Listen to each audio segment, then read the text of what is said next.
Hi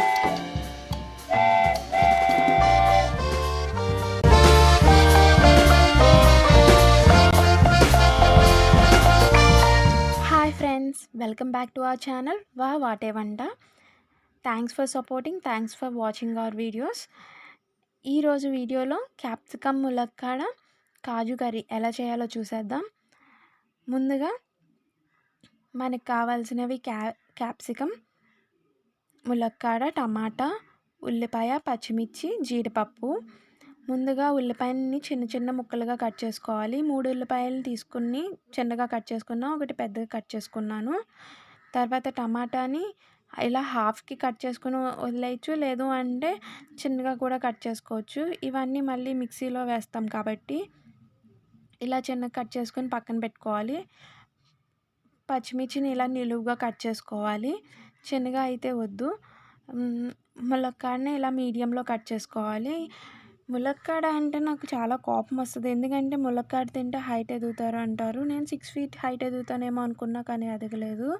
so sad of మీ. ఇవి కూడా cut చేసుకున్నాక మన క్యాప్సికమ్ని కట్ చేసుకోవాలి. క్యాప్సికమ్ అన్నది కొంచెం పెద్దగా కట్ చేసుకోవాలి, ఎందుకంటే ఇవి కుక్ అయితే చాలా చిన్నగా అవుతాయి, సాఫ్ట్గా ఉంటుంది. కాబట్టి పెద్దగా కట్ చేసుకుంటే టేస్ట్ కూడా తెలుస్తుంది. మీకు తెలుసా, క్యాప్సికమ్ని బెల్ పెప్పర్స్ అంటారు. బెల్ పెప్పర్స్ మేబీ తెలిసే ఉంటుంది, కానీ తెలుసా షిమ్లా మిర్చి అంటారంట. అసలు షిమ్లా మిర్చి అని ఎందుకు పేరు వచ్చింది, బెల్ పెప్పర్స్ నుంచి షిమ్లా మిర్చి అని ఎందుకు పేరు వచ్చిందో తెలిస్తే కామెంట్ చేసేయండి. ఇప్పుడు ఇవన్నీ కట్ చేసుకుని చక్కగా ఒక ప్లేట్లో తీసుకోవాలి. బాగుంది కదా చూడడానికి, అందుకే ఇలా చేసామన్నమాట. సో ఇలా అన్నీ కట్ చేసుకుని పెట్టుకోవాలి. ఇప్పుడు మనం ఒక జార్ తీసుకుని జీడిపప్పు, ముందుగా కట్ చేసి పెట్టుకుని ఉల్లిపాయ, పెద్దగా కట్ చేసి పెట్టుకుని ఉల్లిపాయ, టమాటా, అవి కూడా అన్నీ వేసి పేస్ట్ చేసుకోవాలి. చేసుకున్న పేస్ట్ను ఒక బౌల్లో తీసుకుని పక్కన పెట్టుకోవాలి. ఇప్పుడు స్టవ్ ఆన్ చేయాలి. ఇక్కడి నుంచి మన ప్రాసెస్ స్టార్ట్ అవుతుంది. స్టవ్ ఆన్ చేసి ప్యాన్ పెట్టుకోవాలి. ప్యాన్ అన్నది కొంచెం హీట్ ఎక్కనివ్వాలి. హీట్ ఎక్కిన తర్వాత ఆయిల్ వేసేసుకోవాలి. ఆయిల్ అన్నది మీకు సరిపడా తీసుకోండి, మేము కొంచెం ఎక్కువ వేసుకున్నాము, అన్ని వెజిటేబుల్స్ కుక్ అవ్వాలి కదా. సో దాని తర్వాత జీడిపప్పుని మేము కడిగి వేసాము, అందుకని చెప్పి ఆయిల్ ఎలా రివెంజ్ తీసుకుంటుందో చూడండి. ఇప్పుడు పచ్చిమిర్చి కూడా వేసుకున్నాం కదా, ఇవే మంచి టైం అని చెప్పి ఈ ఆయిల్ అన్నది మన మీద రివెంజ్ తీసుకుంటుంది. చూడండి ఎలా తోలుతుందో అది. సో అలా రివెంజ్ తీసుకోకూడదంటే మనం లిడ్ అన్నది పెట్టుకోవాలి. అవి కొంచెం ఫ్రై అయ్యాక ఉల్లిపాయలు కూడా వేసేసుకోవాలి. చిన్నగా కట్ చేసాం కదా, ఆ ఉల్లిపాయలు వేసుకోవాలి. వేసుకొని వాటిని కూడా మగ్గనివ్వాలి. అయితే ఈ ఉల్లిపాయలు మగ్గడానికి టైం పడుతుంది కదా, అందుకని చెప్పి కొంచెం సాల్ట్ వేసుకుని మగ్గనివ్వాలి. కొంచెమే వేసుకోవాలి సాల్ట్, ఎందుకంటే తర్వాత మళ్ళీ వేసుకుంటాము కాబట్టి కొంచెం వేసుకొని ఈ ఉల్లిపాయలను కూడా మగ్గనివ్వాలి. ఉల్లిపాయలు మగ్గిన తర్వాత ములక్కాడలు కూడా వేసేసుకోవాలి. ఈ ములక్కాడ ముక్కలు ఎందుకు వేసేయాలి అంటే ముందే అవి కుక్ అవ్వడానికి కొంచెం టైం పడుతుంది, అందుకని చెప్పి ముందే ఇవి కూడా వేసేసుకుని ఒక 2-3 minutes మగ్గడానికి టైం ఇవ్వాలి. ఇది మగ్గిన తర్వాత మన క్యాప్సికమ్ కూడా వేసుకోవాలి. క్యాప్సికమ్ అన్నది చాలా వెంటనే కుక్ అయిపోతుంది, ఎందుకంటే అందులో వాటర్ కంటెంట్ ఉంటుంది.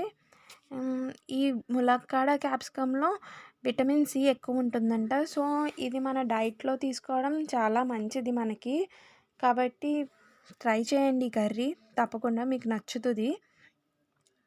ఇప్పుడు ఒక 2.5 స్పూన్స్ కారం వేసేసుకున్నాం మేము. మీకు సరిపడా కారం వేసుకోండి, మేము తక్కువే వేసుకున్నాం.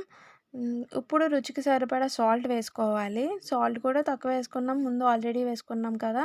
సో అది గుర్తు పెట్టుకుని తర్వాత మీకు నచ్చినంత సాల్ట్ వేసుకోండి. బాగా కలుపుకున్నాక కొంచెం వాటర్ వేసుకోవాలి.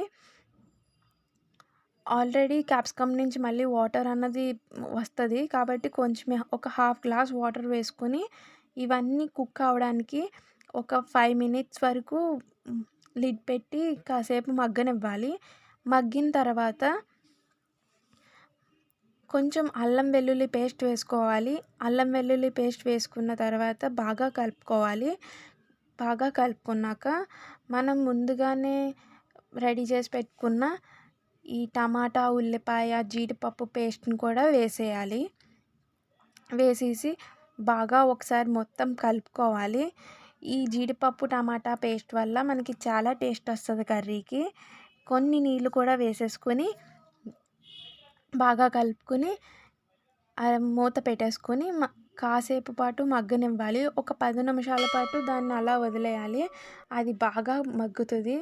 ఒక్కసారి మగ్గిన్ ప్రతి ఒక్కటి ఉడికిందా లేదా చూసుకోవడానికి ఒకసారి పక్కన ప్లేట్‌లో తీసుకొని ఇలా చూడండి. క్యాప్సికమ్ అయితే బాగా ఉడికింది. మన ములక్కాడ కూడా బాగా ఉడికిందనమాట. మనది కర్రీ అయిపోయి వచ్చింది. 1 మినిట్ పాటు అలా స్టవ్ మీద ఉంచుకొని చూస్తే అయిపోయింది. కర్రీ అయితే మాత్రం చాలా బాగా వచ్చింది. ఇలా నూనె తేలుతూ ఉంటది కదా! ఆ తర్వాత మనం సర్వింగ్ బౌల్‌లోకి తీసేసుకుంటే మన కర్రీ అయిపోయింది. ఇది రైస్‌లోకి బాగుంది. కానీ చపాతీలోకైతే ఇంకా బాగుంది. కాబట్టి ఇది మస్ట్ ట్రై ఐటెమ్ అనమాట. చాలా బాగుంది. ఒక్కసారి ట్రై చేయండి. ట్రై చేశాక కామెంట్ చేయండి ఎలా ఉందో. ఇంకా మరిన్ని వీడియోస్ కావాలంటే సబ్స్క్రైబ్ చేసుకోండి. ఈ వీడియో నచ్చితే లైక్ చేయండి, షేర్ చేయండి.